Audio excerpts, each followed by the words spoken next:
സൂത്രൻ. മഴ വരുന്നുണ്ടെന്ന് തോന്നുന്നു. മൊത്തത്തിൽ ഒരു ഇരുട്ട്. അയ്യോ, അയ്യേ, ഇതാരാ ഈ കുഴി ഇവിടെ കൊണ്ടുവച്ചത്? തന്നെ കണ്ടാൽ ഇപ്പോൾ കരിഞ്ഞുണ്ണിയെ പോലുണ്ട്. അയ്യേ, ഇതെന്താ? അത് സൂത്രൻ കുഴിയിൽ അല്ല, നിഴൽ ശരീരത്തിൽ കയറ്റിയതാ. ഞേ, അതെ, വർഷത്തിൽ ഒരു ദിവസം നമ്മൾ നിഴൽ ശരീരത്തിൽ കയറ്റുന്നത് നല്ലതാ. സൂക്ഷിച്ചു നോക്ക്, ഞാൻ മൊത്തം കറുത്തല്ലേ ഇരിക്കുന്നത്. അതിന് സൂക്ഷിച്ചൊന്നും നോക്കണ്ട, ഫുൾ ബ്ലാക്കാ. അത് ഞാൻ എൻ്റെ നിഴൽ എൻ്റെ ശരീരത്തിലേക്ക് കയറ്റിയതാ. എനിക്കും നിഴൽ കയറ്റണം. കയറ്റാം, ഈ നിഴൽ കുഴിയിൽ ചാടിയാൽ മതി. എനിക്കും കയറ്റണം. ഷോ, ഇതൊക്കെ പണ്ടേ ചെയ്യേണ്ടതായിരുന്നു. എല്ലാ മണ്ടന്മാരും കൂടി ചാടുന്നുണ്ട്. He he he. എന്താ ഇവിടെ പരിപാടി? കടിയൻ. നിഴൽ ശരീരത്തിലേക്ക് കയറ്റുകയാ. ഈ നിഴൽക്കുഴിയിൽ ചാടിയാൽ മതി. ഞാനും കയറ്റാം. അടുത്ത മണ്ടൻ. കണ്ടോ, ഇപ്പൊ ചേട്ടന് വേറെ നിഴലില്ല, മൊത്തം ബോഡിയിൽ കയറി. മഴക്കാറായതുകൊണ്ടാ വേറെ നിഴൽ കാണാത്തതെന്ന് മണ്ടന്മാർക്ക് അറിയില്ല. He he he. സംഗതി കൊള്ളാം. എന്താ പിന്നെ ഞങ്ങൾ പോട്ടെ, വേഗം തടി തപ്പാം. എടോ വാടായുടെ. പൊളിഞ്ഞു, സൂത്രം കംപ്ലീറ്റ് പൊളിഞ്ഞു. കുറച്ചു നിഴൽ ചോർന്നു താഴെ പോയി. അതുകൂടി കയറ്റി തന്നിട്ട് പോയാ മതി.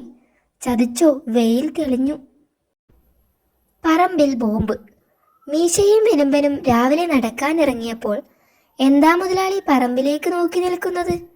എന്തു പറയാനാ, പറമ്പ് കിടക്കാൻ ആരെയും കിട്ടുന്നില്ല.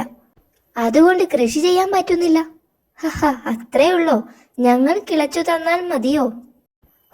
ചുമ്മാ നടക്കുന്ന വല്ല കാര്യവും പറയടേ. അല്ല മുതലാളി, ഇക്കാര്യം ഞങ്ങൾ ഏറ്റു. എങ്കിൽ 2 ദിവസത്തിനകം പറമ്പ് മുഴുവനും കിളച്ചു തരണം. 1000 രൂപ കൂലി തരും. ഓക്കെ. ആശാനെ, നമ്മളാണോ പറമ്പ് കിടക്കുന്നത്? അതൊക്കെ വീട്ടിൽ ചെന്നിട്ട് പറയാം. വീട്ടിലെത്തിയതും, ഡേയ് നായ്ക്കുമാരെ, ഒരു കടലാസും പേനയും ഇട്. ചേട്ടനെന്താ കഥ എഴുതാൻ പോവാണോ? കഥയൊന്നുമല്ല, മാത്തപ്പൻ മുതലാളിയുടെ പറമ്പിൽ ബോംബും വടിവാളും തോക്കുമൊക്കെ കുഴിച്ചിട്ടിട്ടുണ്ടെന്ന് ഒരു കത്ത് പോലീസിന് കൊടുക്കുക. അയ്യോ, എന്നിട്ട്? നാളെ തന്നെ പോലീസ് എത്തി പറമ്പ് കിളച്ചു മറിക്കും. കലക്കൻ ഐഡിയ. ഒന്നും കിട്ടാതാവുമ്പോൾ അവർ സ്ഥലം വിട്ടോളും. മാത്തപ്പൻ മുതലാളിയുടെ പറമ്പും കിളച്ചു, നമുക്ക് പണവും കിടച്ചു. ഐഡിയ എപ്പടി? ഞെരിപ്പൻ. പക്ഷേ നമ്മളെ പിടിച്ചാലോ? അതിന് കത്തിൽ പേര് വയ്ക്കുന്നില്ലല്ലോ. ഡേയ് നായ്കുമാരെ, നീ ഇത് SI പുലികേശിയുടെ ജീപ്പിൽ ആരും കാണാതെ കൊണ്ടുവയ്ക്കണം. ഓക്കെ. പിറ്റേന്ന് പോലീസ് ആളുകളെയും കൊണ്ട് പറമ്പിൽ പണി. ഡേയ് വേഗം കിളയ്ക്ക്. ഒന്നും കാണുന്നില്ല സാറേ. ഇതെല്ലാം കണ്ട് മീശയും എലമ്പനും മാത്തപ്പൻ മുതലാളിയും മറ്റൊരിടത്ത്. നിന്റെ ഐഡിയ കൊള്ളാം. അപ്പോൾ പറഞ്ഞ കാശിങ്ങിട്. പെട്ടെന്ന് പറമ്പിൽ നിന്നൊരൊച്ച. സാറേ, കിട്ടി, ബോംബും വടിവാളും കിട്ടി. സത്യമോ?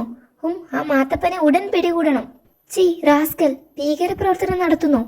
എന്നാലും ഇതാരാ പറമ്പിൽ കൊണ്ടിട്ടത്? ഞാനാ പോലീസ് വന്ന് കിളച്ചിട്ട് വെറും കൈയോടെ പോകണ്ടെന്ന് കരുതി ചെയ്തതാ.